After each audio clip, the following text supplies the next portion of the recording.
वो इस देश के महत्वपूर्ण पदों पर आसीन है, और इसलिए एक गंभीर विषय है जिसपे देश की जनता का ध्यान आकृष्ट करना बहुत जरूरी है। ये जो सामने हमने इसके पिक्चर डायग्राम लगाया हुआ है, गौरव गोगोई जी हैं deputy leader of opposition Lok Sabha में, यानी कि राहुल गांधी के बाद डिप्टी लीडर ऑफ ऑपोजिशन है। ये इनकी शादी होती है 2013 में एलिजाबेथ कॉल्बर्न नाम की एक युवती से। ये एलिजाबेथ कॉल्बर्न पूर्व में आईएसआई समर्थित अल तौकीर शेख हैं, इनके साथ काम कर चुकी हैं। ये अल तौकीर शेख इनके पीएचडी के गाइड थे। ये और काम कर चुकी हैं सेनेटर टॉम उथल से, जो नीचे आप देख सकते हैं।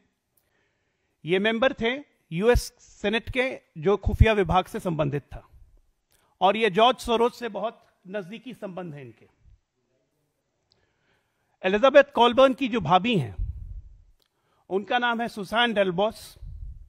ये कैरिटास नाम की एक ऑर्गेनाइजेशन से जुड़ी हुई हैं, जो भारत में धर्मांतरण करने के लिए इन पे काफी आक्षेप लगता रहा है, और पूरे विश्व में धर्मांतरण में ये लगी हैं। ये सारे फंड इनको यूएस एड से मिलते हैं, जिसको अभी ट्रंप प्रशासन ने बैन किया, जो कि डीप स्टेट का एक हिस्सा है। गौरव गोगोई को वर्ल्ड इकोनॉमिक फोरम में लिस्टेड नेता की तरह लिस्ट किया गया था, और वर्ल्ड इकोनॉमिक फोरम को भी टोटल फंडिंग यूएस एड से मिलते रही है। वो एक कहावत है ना, कि एक शेर है कि दिल के फफोले जल उठे सीने के दाग से, दिल के फफोले जल उठे सीने के दाग से, इस घर को आग लगी है घर के चिराग से।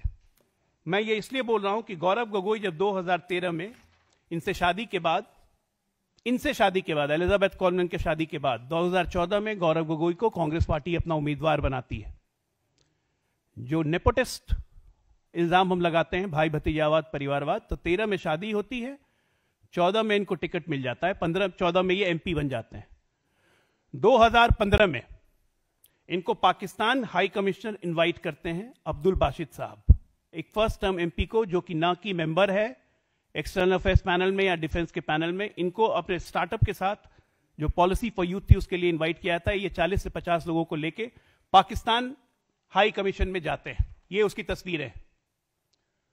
और जाने के पहले ना इन्होंने गृह मंत्रालय से, ना ही किसी संबंधित मंत्रालय से, ना लोकसभा के स्पीकर से किसी से इजाजत नहीं ली कि ये क्या करने वहां जा रहे हैं।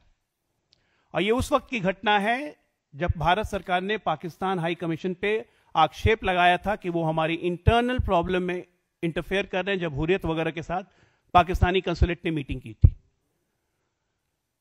ये मिल के आते हैं पाकिस्तान के कंसुलेट से, और इनके मिल के आने के बाद इन्हीं के ऑर्गेनाइजेशन ने हिंदू पेपर में एक आर्टिकल छापा, जिसमें बॉर्डर सिक्योरिटी फोर्स पे अवैध बांग्लादेशी घुसपैठियों के साथ दुराचार करने का आरोप लगाया गया।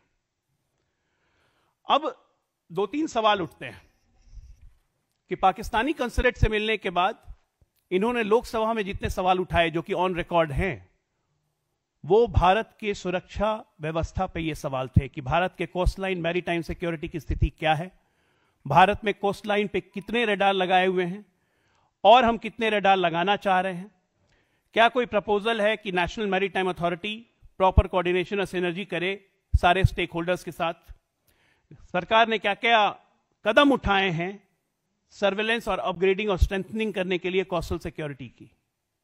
ये सवाल पाकिस्तानी एम्बेसी से मिलने के बाद लोकसभा में उठाना और इसके जवाब लेना, ये क्या इंगित करता है, ये जानकारी ये किसको दे रहे हैं?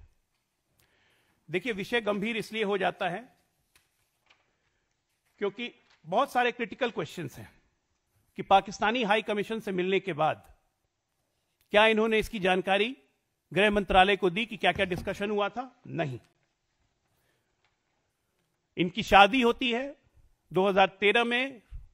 क्या इनको पता था कि इनकी पत्नी पहले पूर्व में आईएसआई के साथ काम कर चुकी हैं?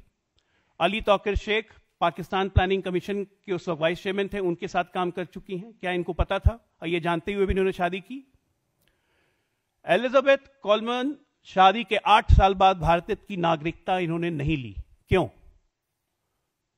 हमारे भारत सरकार में नियम है कि कोई भी अधिकारी अगर किसी विदेशी से शादी करता है तो 6 महीने के अंदर उसको नागरिकता लेनी अनिवार्य है। इन्होंने मेंबर ऑफ पार्लियामेंट की बीवी होकर इन्होंने नागरिकता क्यों नहीं ली? यह सिमिलर केस है सोनिया गांधी वाला, कि राजीव गांधी से शादी होने के बाद भी श्रीमती सोनिया गांधी ने 15 वर्ष तक इटालियन नागरिकता अपनी बरकरार रखी। ये लोग क्या सुपर सिटीजन्स हैं? क्या इनको ऐसा करना चाहिए? देखिए, बिंदुओं को जोड़ना यहां पे मुख्य अवलोकन है। हम लोग इसलिए कह रहे हैं क्योंकि यूएसएड, आईएसआई और कैथोलिक मिशनरी जितने हैं, इन लोग की संलिप्तता भारत के पूर्वोत्तर क्षेत्र में धर्मांतरण, और चूंकि भारत का पूर्वोत्तर क्षेत्र जो है वो अपनी रणनीतिक स्थिति और सांस्कृतिक विविधता के कारण राजनीतिक हितों का केंद्र रही है, और यहां पे ये लोग कभी उतने सफल नहीं हो पाए। तो क्या ये स्ट्रैटेजिक मैरिज थी? ये बहुत बड़ा प्रश्न है, क्योंकि जानते बूझते आप ये सब काम कर रहे हैं। कांग्रेस पार्टी को इस पे सवाल जवाब देने पड़ेंगे, क्योंकि राष्ट्र विरोधी रुख कांग्रेस पार्टी का शुरू से रहा है। मैं थोड़ा सा याद दिला दूं, अटल बिहारी वाजपेयी जी के समय में जब परमाणु परीक्षण हुआ था, उसका भी कांग्रेस ने विरोध किया था। कांग्रेस अपने आधिकारिक हैंडल पे एक नक्शा दिखा चुकी है जिसमें पूरा का पूरा पूर्वोत्तर क्षेत्र गायब है। कांग्रेस अपने आधिकारिक ट्विटर से कश्मीर का गलत नक्शा ट्वीट कर चुकी है, कश्मीर और लद्दाख को गायब कर चुकी है, इनके सहयोगी डीएमके अक्साई चिन को गायब कर चुके हैं। राहुल गांधी विदेशों में जाकर भारत के बारे में कितनी अनर्गल टिप्पणी कर चुके हैं, यह किसी से छुपा नहीं है। यह भारत के आंतरिक लोकतंत्र में विदेशी शक्तियों को कहते हैं कि आपको इंटरफेयर करना चाहिए। आज पुलवामा दिवस है, हमारे शहीदों को नमन करने का दिवस है। इसी पुलवामा दिवस पे राहुल गांधी ने क्या कहा था? इन्होंने इसे कार बम का हमला बताया था। मैं सब याद दिला रहा हूं, ये सब डॉट्स को जोड़ने के लिए आप लोग के लिए लगाया गया है। तो गौरव गोगोई चूंकि भारत में डिप्टी लीडर ऑफ ऑपोजिशन है, कांग्रेस पार्टी मुख्य विरोधी दल है। राहुल गांधी चूंकि लीडर ऑफ ऑपोजिशन है, खड़गे जी इनके अध्यक्ष हैं, इनको सामने आके जवाब देना चाहिए कि एलिजाबेथ कॉलबर्न की संलिप्तता क्या है और आज की देश स्थिति में क्या है, और क्या इस पे वो स्थिति स्पष्ट करेंगे। क्योंकि उनसे जब पूछा गया, कल मीडिया वालों ने पूछा, तो उन्होंने कहा कि अगर मेरी वाइफ आईएसआई एजेंट है तो मैं रॉ एजेंट हूं। ये सवाल मजाक में टालने वाला नहीं है। ये कहीं ना कहीं स्टैब्लिश करता है कि कांग्रेस पार्टी का संबंध आईएसआई के साथ भी है। चीन के साथ क्या था, ये हम एक बार नहीं 10 बार बता चुके हैं कि चीन के साथ अघोषित समझौता कांग्रेस पार्टी ने किया हुआ है। राजीव गांधी फाउंडेशन को चीन सरकार से पैसे मिले हैं, ये सब ऑन रिकॉर्ड है। तो आपके माध्यम से देश को हम यही बताना चाहते हैं, इन सब सवाल हैं जिनके जवाब कांग्रेस पार्टी या राहुल गांधी को देने चाहिए आगे आके। मैं कह रहा हूं ये स्ट्रैटेजिक मैरिज थी क्या? ये स्ट्रैटेजिक मैरिज थी। आप ये देखिए कि पूर्वोत्तर क्षेत्र को डिस्टेबलाइज करने के लिए गौरव गोगोई पूर्व मुख्यमंत्री के बेटे हैं, उनको क्या यूटिलाइज किया गया? क्या गौरव गोगोई ये जानते थे कि उनकी पत्नी आईएसआई एजेंट के साथ काम कर रही हैं? क्या गौरव गोगोई ये जानते थे कि सेनेटर टॉम उबल जो हैं वो पाकिस्तान को फंडिंग बढ़ाने में, पाकिस्तान को हेल्प करने में, अमेरिकन सेनेटर खुले तौर पे उनके साथ ये काम करती थी और उनके जॉर्ज सोरोस से नजदीकी संबंध है? तो क्या ये स्ट्रैटेजिक मैरिज थी और जानते बूझते ये काम किया गया था? बिल्कुल। घुसपैठ की समस्या की अनदेखी तो कांग्रेस हमेशा से करते आई है, इसमें कोई शक नहीं है। मैंने क्यों कहा कि गौरव गोगोई के स्टार्टअप ने एक आर्टिकल लिखा था हिंदू में कि illegal atrocities of Bangladeshis on Bangladeshi immigrant bye border security force. कोई अपने सिक्योरिटी फोर्सेस पे उंगली उठाएगा अवैध इमिग्रेशन के लिए? तो ये बहुत गंभीर विषय है जो हमारी आंतरिक सुरक्षा से जुड़ा हुआ है। और जब महत्वपूर्ण पद पर बैठे हुए लोग और उनकी पत्नी, उनके रिश्तेदार अगर इस तरह से आईएसआई से, चीन सरकार से संबंध रखें, तो ये कहीं ना कहीं हमारी इंटरनल सिक्योरिटी पे बहुत बड़ा खतरा हो जाता है। ये ऑन रिकॉर्ड है, ये ऑन रिकॉर्ड है। ये काम कर चुकी हैं एलिजाबेथ कॉलबर्न सेनेटर टॉम उठल के साथ, ये ऑन रिकॉर्ड है। उन्होंने सैलरी विड्रॉ की है, ये ऑन रिकॉर्ड है कि अली तौकीर शेख के साथ, अरे और छोड़ दीजिए, अली तौकीर शेख के ऑर्गेनाइजेशन में तो काम करती थी, पाकिस्तान में रहती थी। और तो और इन्होंने जो पीएचडी की है उसके गाइड हैं अली तौकीर शेख, ये ऑन रिकॉर्ड है। हम लोग ऐसे नहीं बोल रहे हैं। ये डॉट्स को कनेक्ट इसलिए किया जा रहा है ताकि आपको समझ में आए कि ये कितनी लंबी एक खतरनाक साजिश के तहत ये चीज आगे बढ़ रही है।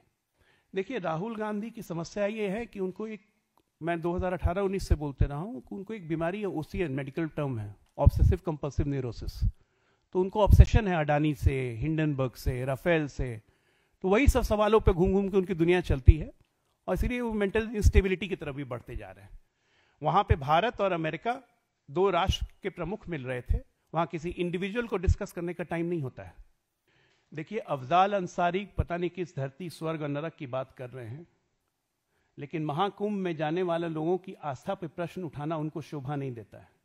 ये फिर उन करोड़ों लोगों की आस्था से खिलवाड़ करने का प्रश्न है, और ऐसे ऐसे आस्था से खिलवाड़ करने वाले को नरक में जाने का रास्ता परमानेंटली खुला रहता है। देखिए, कोऑपरेटिव बैंक पे जो रिजर्व बैंक ने प्रतिबंध लगाया है वो सिर्फ अकाउंट्स को फ्रीज करने, उन ट्रांजैक्शन के लिए लॉकर लोग ऑपरेट कर रहे हैं, और बहुत जल्दी स्थिति सामान्य हो जाएगी, क्योंकि कुछ घोटाले की बात आई थी, उसको रिजर्व बैंक देख रहा है। भारत शब्द तो हमारे कॉन्स्टिट्यूशन में है, हमारे संविधान में भारत है, तो अभियान चलाने का क्या मतलब है? ये तो व्यापक विमर्श का विषय है कि हम लोग इंडिया कहना बंद करके भारत कहना शुरू कर दें। अब तो राष्ट्रपति हो गई, कोई भी हो गए, प्रधानमंत्री का विमान भी अब भारत वन है, राष्ट्रपति भी अब भारत की राष्ट्रपति लिखती है, तो भारत तो हमारे संविधान का शब्द है, इसमें कंट्रोवर्सी कहाँ है? देखिए, ऐसा नहीं है कि सब क्षेत्रों के नाम बदल जाएंगे, जहां पे लोगों की डिमांड होती है उसके हिसाब से सरकार जब आएगी तो उस पर निर्णय करेगी। इस पर अभी उतनी जल्दबाजी करने की जरूरत नहीं है।